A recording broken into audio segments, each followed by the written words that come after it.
வாக்குண்டாம் நல்ல மனமுண்டாம் மாமலரால் நோக்குண்டாம் மேனி நுடங்காது பூக்கொண்டு துப்பார் திருமேனி தும்பிக்கையன் பாதம் தப்பாமல் சார்வார் தமக்கு.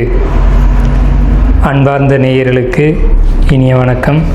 நாம் இந்த வீடியோவில் பார்க்கக்கூடிய தலைப்பு அப்படிங்கிறது தமிழ் புத்தாண்டு பலன்கள். அதாவது 60 தமிழ் வருடங்களில் இப்போ பிறக்க இருக்கக்கூடிய ஏப்ரல் 14ஆம் தேதி அன்று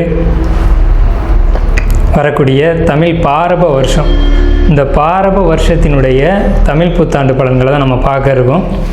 முதல்ல இந்த பாரப வருஷம் அப்படிங்கிற வருஷத்தினுடைய வெண்பா அப்படிங்கிறதும் அந்த வெண்பாவுக்கான விளக்கத்தையும் நம்ம முதல்ல பார்த்துருவோம். ஏன்னா பாரப வருஷம் அப்படிங்கிறது 40வது வருடங்களாக வருது. மொத்தம் தமிழ் ஆண்டுகள் 60, அதில் 40வது வருடம் பாரப வருடம். இந்த 40வது வரக்கூடிய பாரப வருடத்தினுடைய வெண்பா அப்படிங்கிறது மிக்க பாரபத்தின் பின் மலையாம் தக்க பசுக்கள் தலைக்குமே இக்கு பழிக்காது நால்வகை உயிருக்கும் இன்பம் கழிக்காதனவே கருது அப்படின்னு சொல்லியிருக்காங்க. இதுக்கு அர்த்தம் என்ன அப்படின்னு பார்த்தீங்கன்னா, இந்த பாரப வருஷத்தினுடைய ஆண்டின் பிற்பகுதி நல்ல மழை பொழியும், தக்க பசுக்கள் தலைக்கும், அதாவது நல்ல பசுமாடுகள் நல்ல பசுமாட்டினுடைய பால் வளம் பெருகும் அப்படின்றத சொல்லியிருக்காங்க. அடுத்து இக்கு பழிக்குமே அப்படின்னா, பழிக்காது அப்படின்னா இக்கு பழிக்காது அப்படின்றது ஒரு புதிய சொல்லாக இன்றைக்கி நமக்கு தென்படுது. அப்போ இக்கு அப்படின்ற சொல்லுக்கான அர்த்தம் அப்படிங்கிறது சூதுவாது, அதாவது ஒரு எப்படி சொல்கிறது அப்படின்னா, ஒருத்தரை வஞ்சிக்கிறது, ஒருத்தரை ஏமாற்றுறது, நம்ப வச்சு துன்பத்தை அனுபவிக்க வைக்கிறது அப்படிங்கிற வார்த்தையை தான் இக்கு அப்படின்ற சொல்லினுடைய அர்த்தமாக இந்த தமிழ் அகராதியில் குறிப்பிடப்பட்டிருக்கு. இக்கு பழிக்காது நால்வகை உயிருக்கும் இன்பம். 4 வகை உயிர்கள் அப்படிங்கிறது 4 வகைப்பட்ட ஊர்வன, நடப்பன, பரப்பன, மனித இனம் அப்படின்ற 4 வகை உயிருக்கும் இன்பம் அப்படின்றத சொல்லியிருக்காங்க. கழிக்காதனவே கருது அப்படின்ற வார்த்தையினுடைய அர்த்தம் இன்பம் பொங்கி வழியக்கூடிய ஆண்டு அப்படிங்கிறத சொல்லியிருக்காங்க. இந்த பாரப வருடத்தினுடைய ஒரு பலனாக ஒரு வெண்பாவை இடைக்காடர் சித்தர் கொடுத்துருக்காரு.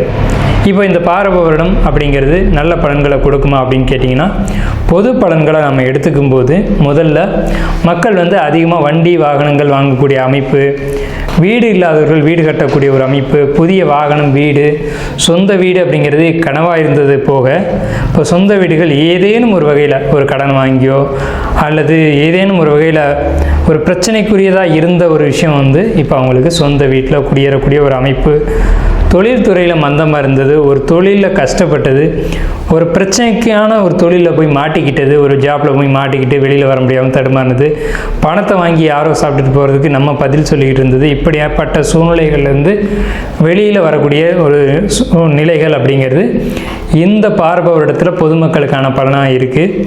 மழையை பற்றி குறிப்பிட்டு சொல்லப்படும் போது அதிகமான மழைக்கான ஆண்டாக இந்த பாரப வருடம் இருக்குது. 12 வருடங்களுக்கு ஒரு முறை கடகராசியில் குரு பகவான் சஞ்சரிக்கக்கூடிய இந்த பாரப வருட ஆண்டு முழுக்கவே, இந்த ஆண்டு முழுக்கவே குரு பகவான் உச்ச நிலையில் கடகராசியில் இருக்கிறதுனால தங்கம் விலை குறையும், அரசியல் மாற்றங்கள், மக்களுடைய துன்பங்களை துடைக்கக்கூடிய, மக்களுடைய அக்கறை மீது நலன் கருதக்கூடிய அரசு தலைமைக்கு வரக்கூடிய இந்த பாரப வருடமாக இருக்கும். மக்களுக்கு துன்பங்களை கொடுக்கக்கூடிய அரசியல் கட்சிகள் ஆளுமைக்கு வராது. அடுத்து பார்த்திங்கன்னா, பயிர் சேதம் அப்படிங்கிறது கொஞ்சம் இருக்க தான் செய்யும். மக்கள் பொறுத்த வரைக்கும் நோய்கள் பாதிப்பு அப்படிங்கிறது இல்லவே இல்லை அப்படின்னு சொல்ல முடியாது. கண், வெப்பம், அதே மாதிரி அம்மை போன்ற நோய்கள் இதெல்லாம் கொஞ்சம் இருக்க தான் செய்யும்.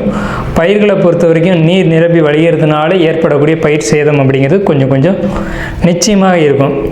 ஸோ அப்போ என்ன பண்ணலாம் அப்படின்னா, பயிர் எப்படி பயிர் மேலாண்மை அப்படிங்கிறதுக்கு இந்த காலகட்டத்தில் மக்கள் கவனம் அதிகமாக எடுத்துக்கணும். நல்ல விளைச்சல்கள் உண்டாகும், பணப்பயிர்கள் நிறைய விளையும். பணப்பயிர்கள்னு சொல்ல முடியும்போது நெல், கரும்பு, வாழை அப்படின்னு சொல்லக்கூடிய 3 பயிர்களும் மிகுந்த விளைச்சல்கள் உண்டாகி நல்ல ஒரு விளைச்சல் உருவாகும். இந்த ஆண்டில், அதாவது கடந்த ஆண்டில் பொருளாதார தட்டுப்பாடுகள் மிகுதியாக இருந்தது. பணத்தை பார்க்குறதே ஒரு அரிதான ஒரு விஷயமா இருந்த காலகட்டத்தில் இந்த சமயத்தில் பணம், பொருளாதாரம் அப்படிங்கிறது தேவைக்கு மிகுதியாக இவங்களுக்கு உங்கள் கையில் பணப்புழக்கம் அப்படிங்கிறதெல்லாம் மக்கள்கிட்ட இருக்கும். அப்போ மக்கள்கிட்ட பணப்புழக்கம் இருக்கும்போது சந்தோஷமான நிகழ்வுகள், சந்தோஷமான காலகட்டம் அப்படிங்கிறது இருக்கும். தங்களுடைய தேவைகளை பூர்த்தி செய்யக்கூடிய காலகட்டமாக இருக்கும்.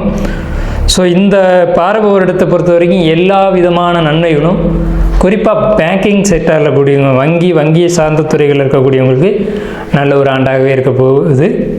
அதே மாதிரி தங்க நகைகள் சேர்க்கக்கூடிய அமைப்பு முடிஞ்ச வரைக்கும் தங்க நகைகளை சேர்த்துக்கோங்க. இந்த ஆண்டு தான் தங்கத்தினுடைய விலை அப்படிங்கிறது ஒரு சரியான ஒரு நிலையில் இருக்கும். ஸோ மக்களுக்கு வாழ்த்துக்களும் வணக்கங்களையும் கூறி நம்ம ராசி பலனுக்குள்ளே போகலாம். பூர நட்சத்திரக்காரங்களுக்கு இந்த பாரபோரிடம் என்ன பலன்கள் நடக்க இருக்குது?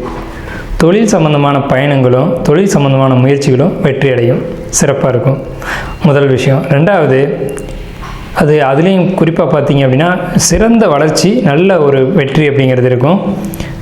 நண்பர்களுடைய உதவி கிடைக்கும். அதே சமயத்தில் வீடு மாற்றம், இடமாற்றம், தொழிலில் வந்து ஏதாவது புதுசாக பண்ணலாமா அப்படின்ற ஒரு எண்ணங்கள் உங்களுக்குள்ளே இருக்கும்.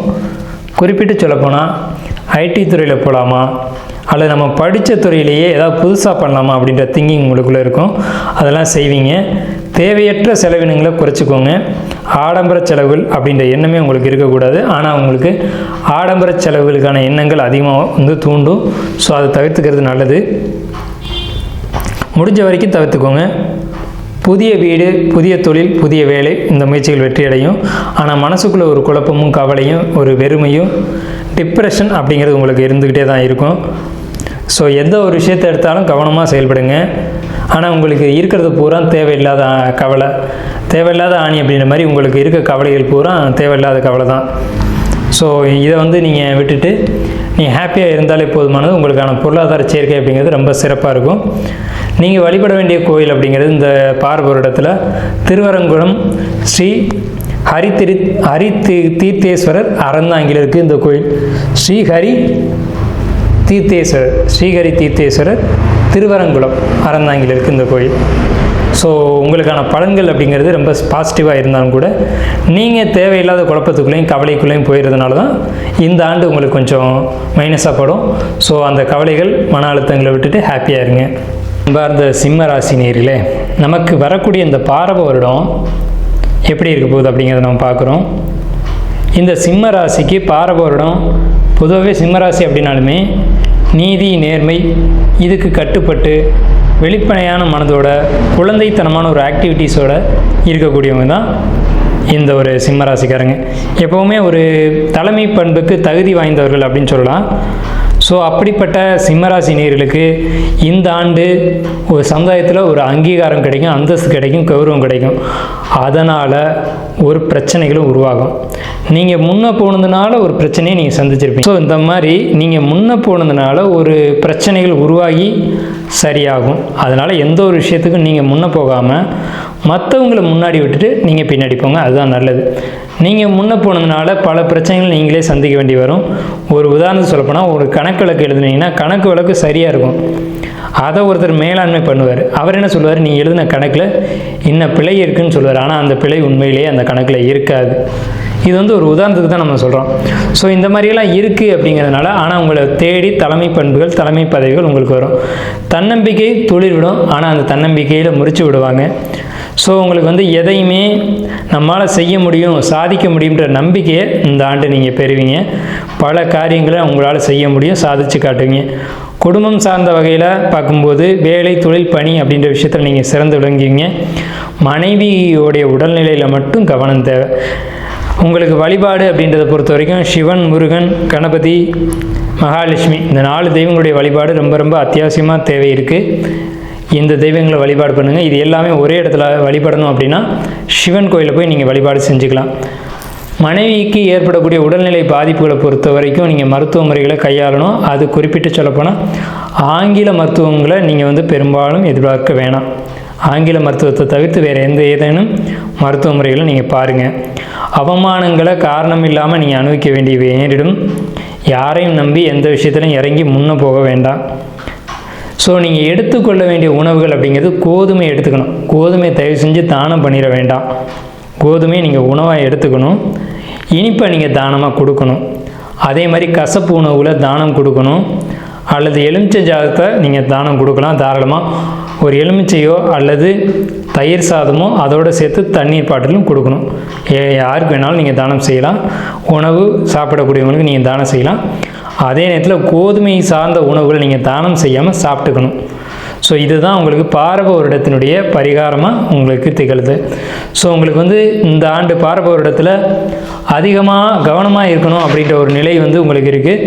சில விஷயங்களை தவிர்த்துக்கொள்வதே நல்லது. அதாவது இந்த முன்னாடி போகிற விஷயங்கள், தலைமை பண்புக்கு போகிற விஷயங்கள், இதை பொறுத்த வரைக்கும் நீங்கள் தவிர்த்துக்கொள்வது நல்லது. உங்களுக்கு சில பிரச்சனைகள், நீங்கள் வந்து முன்னாடி நிற்க வேண்டிய இடத்துல கூட உங்களை வந்து தவிர்த்து வெளியில் போ அப்படின்னு சொல்லக்கூடிய ஒரு சூழ்நிலை உருவாகலாம்.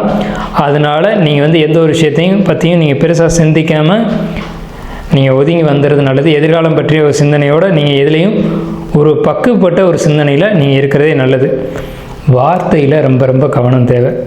ஸோ இதுதான் உங்களுக்கான பலன்களாக இந்த வருடத்தினுடைய அமைப்பு இருக்குங்க. இப்போ நம்மளுடைய பலன்களை தெரிஞ்சுக்கிட்டோம். ஜோதிடத்தின் மீது ஆர்வம் கொண்டவங்களோ அல்லது கிரக நிலைகளை பற்றி தெரிஞ்சுக்கணும்னு நினைக்கிறவங்களோ அல்லது தனிப்பட்ட முறையில் ஜாதகம் பார்த்துக்கணும் அப்படின்னு நினைக்கிறவங்க, ஆன்லைன்லேயோ அல்லது நேரடியாகவோ தெரிஞ்சுக்கணும்னு நினைக்கிறவங்க, வாஸ்து தெரிஞ்சுக்கணும்னு நினைக்கிறவங்க, அல்லது வீடு பார்க்கணும், எங்களுடைய வாஸ்து குறைகள் இருக்குதுன்னு சந்தேகப்படுறோம் அப்படின்னு தெரிஞ்சுக்கணும்னு நினைக்கிறவங்களுக்கு ஒரு சின்ன ஒரு விஷயம் என்னென்னு கேட்டிங்கன்னா, நமக்கு ஸ்க்ரீனில் தெரிகிற நம்பருக்கு நீங்கள் கால் பண்ணி பதிவு பண்ணிவிட்டு எப்போ வேணாலும் நம்மளை வந்து கால் பண்ணலாம். பதிவு பண்ணிக்கோங்க. உங்களுக்கான சர்வீஸ் பண்ணி கொடுக்கறதுக்கு நம்ம காத்துட்ருக்கோம். நன்றி, வணக்கம், வாழ்த்துக்களும்.